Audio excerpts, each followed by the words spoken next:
Movie की starting में हम मुआना को देखते हैं जो कि अपने दोस्तों के साथ में एक टापू पर थी। दरअसल वो कबीले को ढूंढने की कोशिश कर रही थी। बहुत से कबीले ऐसे हैं जो खो चुके हैं और कहीं गुमनाम हो चुके हैं। इस टापू पर मुआना को एक कुल्हड़ मिलता है जिस पर एक जजीरा बना हुआ था। ये कुल्हड़ जीता जागता सबूत है कि बाकी के भी कबीले अभी हैं, बस वो कहीं गुमनाम हो चुके हैं, उन्हें ढूंढना है। मुआना जब अपने टापू पर आती है तो वो सभी लोगों को वो कुल्हड़ दिखाती है जिस पर जजीरा बना हुआ था। मुआना अपने पिता से कहती है कि हमें कबीलों को ढूंढना होगा और उन्हें एकजुट करना होगा। ठीक उसी समय मुआना की छोटी बहन सुमिया यहाँ पर आ जाती है। अपनी बड़ी बहन से मिलकर के वो काफी खुश थी। इसके बाद मुआना अपनी बहन को लेकर के उस जगह पर जाती है जहां पूर्वजों का नाम रखा गया था और वो अपने पूर्वजों की पूरी कहानी अपनी बहन को भी बताती है। सीन शिफ्ट होता है मावी पर, जो कि जजीरे की तलाश करते हुए एक गुमनाम जगह पर पहुंच चुका था। इस गुफा में कोई तो था जो कि मावी से बात कर रहा था। मावी उससे कहता है कि तुम जजीरे का द्वार खोल दो, जिस पर वो कहती है कि मैं अभी जजीरे का द्वार नहीं खोल सकती हूँ, क्योंकि अगर मैंने द्वार को खोला तो नालो मुझे भस्म कर देगा। बस इसीलिए मैं तुम्हारे खातिर नालों के खिलाफ में नहीं जा सकती हूँ। इतना दिखाने के बाद सीन शिफ्ट होता है और हमें मुआना के कबीले को दिखाया जाता है। दरअसल पूर्वजों के समय में वासा ताऊ ताई थे जो अपने लोगों को मार्ग दिखाने का काम करते थे। इन लोगों को भी एक नए मार्गदर्शक की जरूरत थी, इसलिए पूरे कबीले वाले मिलकर के अब मुआना को एक नया ताऊ ताई बनाना चाहते थे। जब कार्यक्रम हो रहा था तभी आसमान में से तेज बिजली कड़कती है और इसके बाद मुआना उस दृश्य को देखती है जब ताऊ ताई अपने लोगों के साथ में जजीरे की तलाश कर रहे थे। इनके सामने खड़ा था नालो, जो कि एक राक्षस है और इन लोगों को रोकने की पूरी कोशिश कर रहा था। इस बीच ताऊ ताई वासा आकर के मुआना से मिलते हैं और उसे बताते हैं कि अगर तुमने सही समय पर जजीरे को ढूंढ करके ऊपर नहीं निकाला तो तुम्हारा कबीला भी गुमनाम हो जाएगा। आसमान में अग्नि रेखा का पीछा करो, वो तुम्हें दिखाएगा। अब ये छोटी सी जानकारी थी जो मुआना के पूर्वज उसे बताना चाहते थे। इस तरीके से मुआना को पता चला कि जिस जजीरे की तलाश करनी है उसका नाम है मोदू फेतू। इनके कबीले का एक आदमी मोना को बताता है कि मोदू फेतू वो जजीरा है जो समुद्र की डोर को बांध करके रखता था। समुद्र की डोर इस जजीरे से बंधे रहने की वजह से हमारे पूर्वजों के बीच में एकता थी और उनके कबीले में सुख समृद्धि थी। लेकिन हमारे पूर्वजों के सुख, समृद्धि और एकता को छीनने के लिए उस जजीरे पर काला जादू किया, जिसकी वजह से समुद्र की डोर टूट गई और इसके बाद मोदू फेतू समुद्र में कहीं गुमनाम हो गया। तभी जब मुआना भाग करके बाहर जाती है तब उसे आसमान में अग्नि रेखा दिखाई देती है। दरअसल ताऊ ताई ने इसी अग्नि रेखा का पीछा करने के लिए मुआना से कहा था। मुआना अपने पिता से कहती है कि मुझे सब कुछ ठीक करने के लिए इस रेखा का पीछा करना ही होगा। जैसे कि आपने फर्स्ट पार्ट में देखा था कि मुआना के सामने जो चुनौती थी उसमें उसे डेप्यूटी का दिल लौटाना था, जिसको उसने पूरा भी किया था। लेकिन अब इस चुनौती में मोदू फेतू को ढूंढने के बाद समुद्र की डोर को एकजुट करना है, जिसकी मदद से ही वो भटके हुए और गुमनाम कबीलों को ढूंढ सकती है। अभी इस समय मुआना डिसाइड नहीं कर पा रही थी कि आखिर उसे करना क्या है और तभी उसे मार्ग दिखाने के लिए उसके दादी अम्मा उसके सामने आ जाती हैं। उसकी दादी अम्मा मुआना से कहती हैं कि इस बार भी तुम्हें इस चुनौती को पूरा करने के लिए को ढूंढना होगा। तुम्हें बस अग्नि रेखा का पीछा करना है। इसके बाद समुद्र तुम्हें आगे का रास्ता दिखा देगा। अब इसके बाद मुआना इस चुनौती को पूरा करने के लिए इस सफर पर जाने के लिए तैयार हो गई थी। लेकिन जैसे कि मुआना अब इस चुनौती को अकेले पूरा नहीं कर सकती थी, वो अकेले इस सफर पर नहीं जा सकती थी। बस इसी वजह से वो अपने कबीले के कुछ दोस्तों को एक साथ छूट करती है और जिन लोगों से वो मदद मांगती है वे लोग भी मुआना के साथ इस चुनौती पर जाने के लिए तैयार हो जाते हैं। लेकिन सुमिया को मालूम चल गया था कि मुआना कुछ दिनों के लिए उसे छोड़ करके जा रही है और उसे यह भी पता था कि जिस रास्ते पर वो जा रही है वो खतरों से भरा हुआ है। इसीलिए सुमिया नहीं चाहती थी कि उसकी बहन उसे छोड़ करके जाए। लेकिन फिर मुआना उसे बताती है कि समुद्र मेरा दोस्त है और वो मेरी रक्षा करेगा, इसीलिए फिक्र करने की कोई जरूरत नहीं है। अब नए सफर पर जाने के लिए मुआना अपने पूर्वजों में से एक नए नाव को बाहर निकलवाती है और वो अपने दोस्तों के साथ इस नए सफर पर निकल पड़ती है। सीन शिफ्ट होता है मावी पर और हमें दिखाया जाता है कि बलगम वाले गुफा में जो कोई भी था वो मावी को कैद कर चुका है। अब यहाँ पर मावी को कैद क्यों किया गया है उसका भी एक रीजन है जो आपको कहानी में मालूम चलने वाला है। मुआना अपने दोस्तों के साथ मिलकर के उस अग्नि रेखा का पीछा कर रही थी।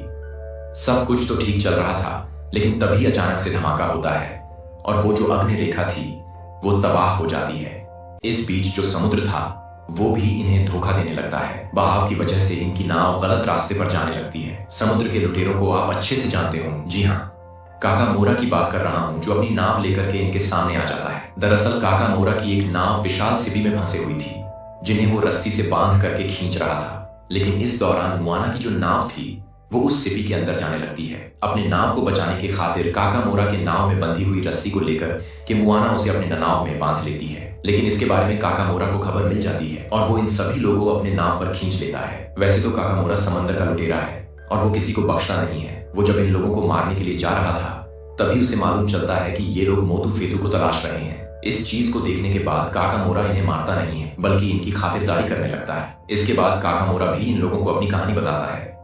दरअसल काकामोरा का जो द्वीप था वो उसी हिस्से में था जहां मोतू फेतू था। जब इन्हें कमजोर करने के लिए नालों ने समुद्र का बंटवारा किया तब इनके जो कुर्के थे वो रास्ता भटक गए।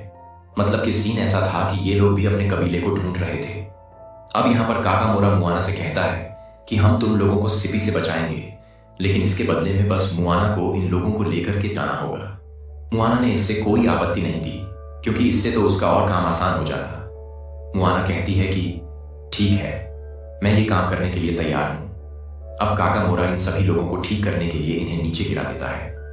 दरअसल सुई लगने की वजह से इन सभी का हाथ पैर काम करना बंद कर चुका था।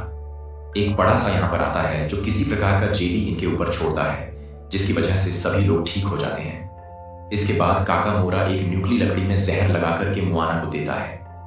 काकामोरा इन्हें यह भी बताता है कि इस जहर को सिपी के मेन हिस्से पर मारना वो सिर्फ एक मांस का टुकड़ा है। जहर की वजह से वो काम करना बंद कर देगा। फिर मुआना अपने साथियों के साथ सिपी के अंदर जाती है। वो जहर को मेन हिस्से पर मारते उससे पहले ही सिपी इनके ऊपर हमला करता है, की वजह से लकड़ी में जो जहर लगा हुआ था वो गलती से नीचे गिर जाता है। लेकिन तभी काकामोर इनकी मदद करने के लिए आ जाता है। वो सिपी की मेन हिस्से पर वार करता है, जिसकी वजह से अब सिपी बंद होने लगा था। लेकिन दिक्कत की बात यह थी कि इनकी जो नाव थी वो काकामोर के नाव के साथ में बंधी हुई थी। अपने लोगों को बचाने के लिए काकामोर रस्सी को काट देता है, जिसकी वजह से जैसे मुआना नाव के साथ सभी लोगों को लेकर के नीचे गिरने लगती है। अच्छी बात यह थी कि जो भी हुआ वो अच्छे के लिए हुआ, क्योंकि इसी बलगम वाले गुफा में मावी भी कैद था।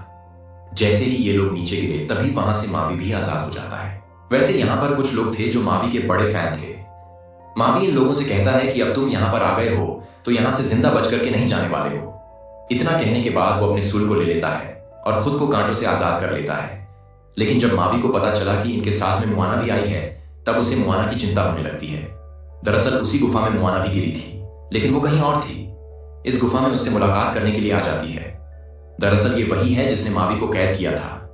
मुआना को देखने के बाद बतौलगिरी उससे कहती है कि तुम गलत रास्ते पर जा रही हो, चलो मैं तुम्हें सही रास्ता दिखाती हूं और यहां से बाहर निकालती हूं।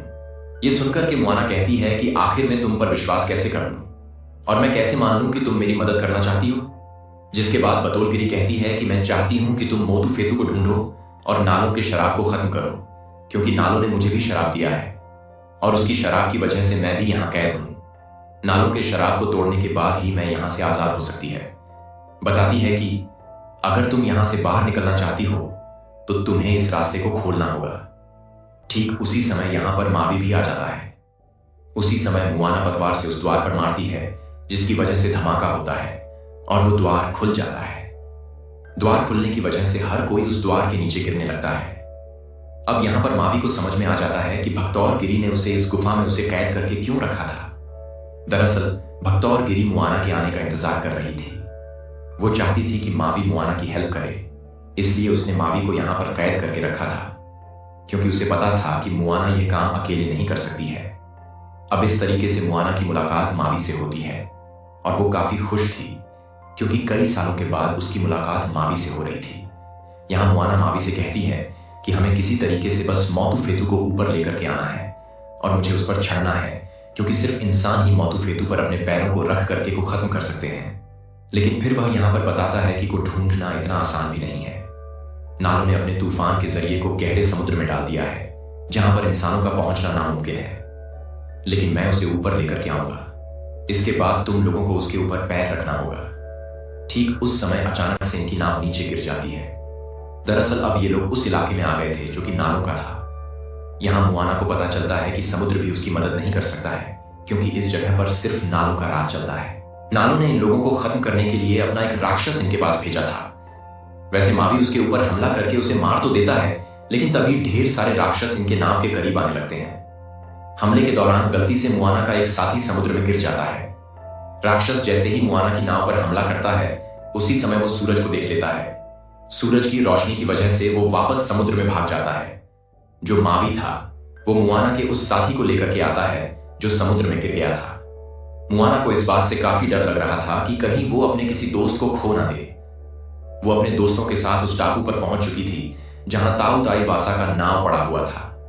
वैसे मुआना की नाव बहुत टूट चुका था, वो समुद्र में जाने लायक बिल्कुल नहीं था, लेकिन मुआना के दोस्तों ने इस नाव को बिल्कुल ठीक कर दिया था, क्योंकि इन लोगों को नाव बनाना अच्छे से आता था। चलने से पहले मावी लोगों को कि सबसे पहले हमें नालों के तूफान के बीच में जाना होगा, जहां मैं उस जजीरे को खींच करके ऊपर लाऊंगा और तुम लोगों को उस जजीरे के ऊपर अपना पैर रखना होगा। इस तरीके से नालों के श्राप को हम खत्म करके समुद्र की डोर को फिर से जोड़ सकते हैं। अब ये आखिरी पड़ाव था। इनके सामने नालों था और नालों का मुकाबला इन लोगों को अब करना था। अब जो मावी था वो नालों के तूफान को खत्म करने के लिए तूफान के बीच में जाता है, जब वो एक एक करके सारे बवंडरों को खत्म कर रहा था। अब इस दौरान मुआना एक चीज नोटिस करती है, और वो ये थी कि जो नालो था वो मावी पर ध्यान न देकर के मुआना पर ध्यान दे रहा था। वो उसकी तरफ बार बार भाग करके आ रहा था। मावी लगातार बवंडर पर हमला तो कर रहा था, लेकिन एक के बाद एक ढेर सारे बवंडर बन जा रहे थे।